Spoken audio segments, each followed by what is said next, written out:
Salut et merci de prendre le temps d'écouter ce podcast. J'ai choisi de t'appeler Théophile. En grec, c'est aimer de Dieu. Je te conseille d'écouter les épisodes dans l'ordre. Tu verras, ça prend tout son sens. Bonne écoute Théophile.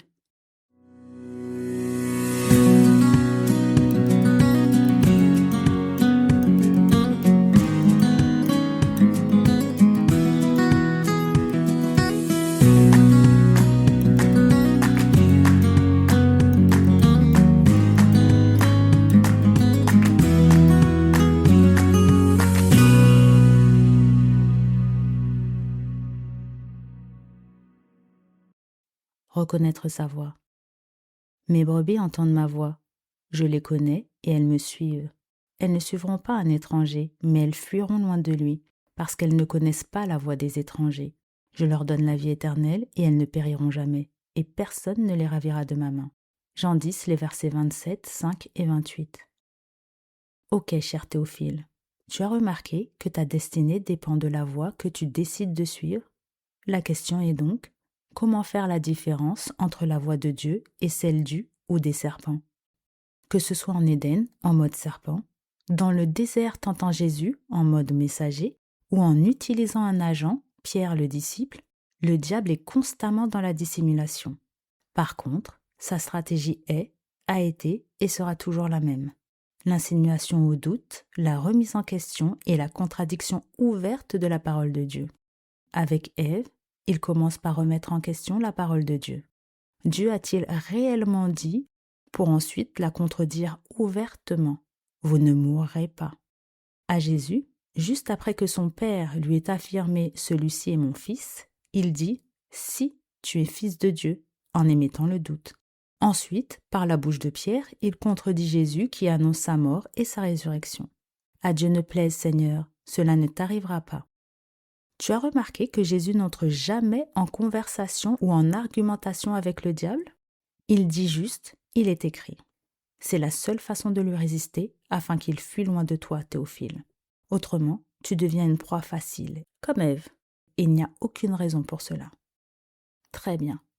Et tu sais quelle est sa plus grande réussite aujourd'hui? Prêcher l'évangile du tout passe par grâce. Alors, je le répète encore. Le seul moyen pour le diable de te faire tomber éternellement, c'est de te conserver dans le péché. C'est sa seule arme, il n'a rien d'autre. Absolument rien.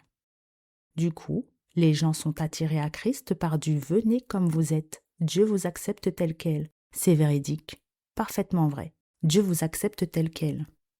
Oui, mais après. Je pense qu'on ne comprend pas à quel point Dieu est le péché. Des milliards et des milliards de personnes qu'il a créées vont mourir éternellement, juste parce que 2 personnes ont croqué dans un fruit. C'est ce que tu penses? Alors attends, je t'explique. En désobéissant à Dieu, sur le coup, Adam et Ève n'ont pas été conscients de ce qui venait réellement de se passer. C'est juste un fruit, ça va. Ah ouais? Ok. Jusqu'à ce que ton fils aîné tue son petit frère. Et là, tu prends conscience. Là, tu te rends compte que désobéir à Dieu, c'est ouvrir grand ta porte à Satan. Vous avez pour père le diable, et vous voulez accomplir les désirs de votre père. Il a été meurtrier dès le commencement. C'est à lui que tu as ouvert ta porte. Et il ne se tient pas dans la vérité, parce qu'il n'a pas de vérité en lui. Lorsqu'il profère le mensonge, il parle de son propre fond, car il est menteur et le père du mensonge. Jean 8, verset 44. C'est à lui qu'ils ont ouvert la porte. Genèse 2, verset 17 nous dit « Mais tu ne mangeras pas de l'arbre de la connaissance du bien et du mal, car le jour où tu en mangeras, tu mourras. » Connaître, c'est yada en hébreu, ce qui signifie aussi connaître d'une façon charnelle, donc intimement. Et du coup, en mangeant de ce fruit, Adam et Ève ont décidé de connaître intimement le mal. Voilà. Et comme nous n'avons pas été créés comme des automates, ils avaient le choix entre écouter la voix de leur Créateur, qu'ils connaissaient, ou celle d'un inconnu. En attendant, Dieu va perdre des milliards de personnes que le diable aura emportées avec lui, d'où sa haine du mal et du péché. Mais pourquoi penser que Dieu serait incapable de briser l'emprise de Satan sur ta vie, Théophile? Bon, on commence à le savoir, j'aime les illustrations. Alors illustrons rapidement. On part dans le livre de l'Exode, avant la sortie du peuple d'Israël du pays d'Égypte. Satan contre Dieu. Pharaon contre Moïse. Les sorciers de Pharaon, l'équipe de Satan donc, n'ont pas réussi à aller plus loin que 3 sorts. Le bâton transformé en serpent, l'eau changée en vin et les grenouilles. 3 sorts sur 11 miracles, c'est tout. 11 parce que le coup du bâton, c'était juste un bonus. Ça ne faisait pas partie des 10 plaies.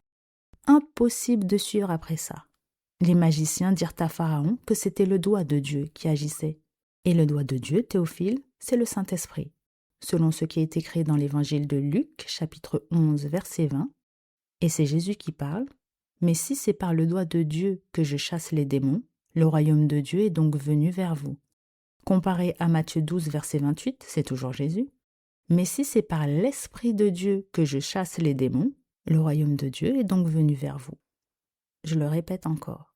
Pourquoi penser que Dieu serait incapable de briser l'emprise de Satan sur ta vie, Théophile? Pourquoi est-ce que tu penses que ton péché, même le plus ancré, le plus intime, celui qui est dans ta chair, ne pourrait pas être terrassé en un seul mot par le doigt de Dieu? Je crois qu'on ne se rend pas compte que c'est l'évangile de Christ qui est rejeté en pensant ça. Ça, c'est le faux évangile.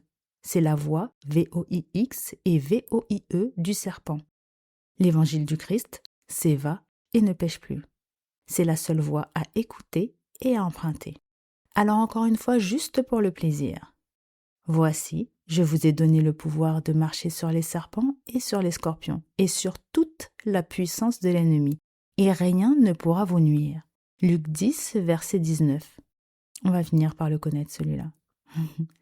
Mais comment c'est possible? Par l'évangile, le vrai. Romains 1, versets 16 et 17 nous dit « Car je n'ai point honte de l'évangile, c'est une puissance de Dieu pour le salut de quiconque croit, du juif premièrement, puis du grec.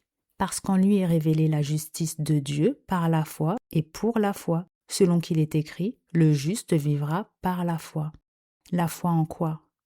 2 Timothée 1, versets 1 et 10 nous dit « Paul, apôtre de Jésus-Christ par la volonté de Dieu, pour annoncer la promesse de la vie qui est en Jésus-Christ, qui a été manifestée maintenant par l'apparition de notre Sauveur Jésus-Christ, qui a détruit la mort et a mis en évidence la vie et l'immortalité par l'Évangile. » Et Hébreux 2, versets 14 et 15 ajoute, et c'est très important, « Ainsi donc, puisque les enfants participent au sang et à la chair, il y a également participé lui-même, afin que, par la mort, il anéantit celui qui a la puissance de la mort, c'est-à-dire le diable, et qu'il délivra tous ceux qui, par crainte de la mort, étaient toute leur vie retenus dans la servitude. » Résultat, Galates 2, verset 20, « J'ai été crucifié avec Christ, et si je vis, ce n'est plus moi qui vis, c'est Christ qui vit en moi. Si je vis maintenant dans la chair, je vis dans la foi au Fils de Dieu, qui m'a aimé et qui s'est livré lui-même pour moi. » Romains 6, verset 6 nous dit « Sachant que notre vieil homme a été crucifié avec lui, afin que le corps du péché fût détruit, pour que nous ne soyons plus esclaves du péché. » Tu vois, ça ne vient pas de nous.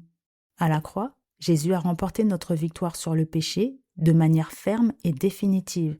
C'est factuel, c'est tout. Et Luc 10, verset 19, « Marcher sur les serpents s'accomplit. » Donc il n'y a aucune raison pour nous de vivre une vie d'esclave au péché sous les ordres de son ennemi direct. Ça n'a aucun sens. La seule limite de Dieu, c'est notre volonté d'en sortir ou pas. C'est tout. Le péché se couche à ta porte et ses désirs se portent vers toi. Mais toi, domine sur lui. Signé Dieu, dans Genèse 4, verset 7. Tu décides, il agit. Tu continues à pécher? Ok. Le juste tombe 7 fois, mais il se relève. Et si quelqu'un a péché, nous avons un avocat auprès du Père, Jésus-Christ le juste. Mais combat, Théophile, on ne reste pas à terre. Le sang de Jésus nous purifie, sa croix est notre victoire, on la réclame. Et de jour en jour, nous serons victorieux. Et à la fin, nous pourrons tous dire « J'ai combattu le bon combat, le combat contre le moi ». Ta vie prouve la véracité de l'Évangile, la véracité sur la capacité de Dieu à transformer des vies. À nous de vivre l'Évangile. Bon courage, Théophile. Merci pour ton écoute, Théophile. J'espère que ça t'a plu. Si oui, n'hésite pas à partager. Et moi, je te dis à la semaine prochaine.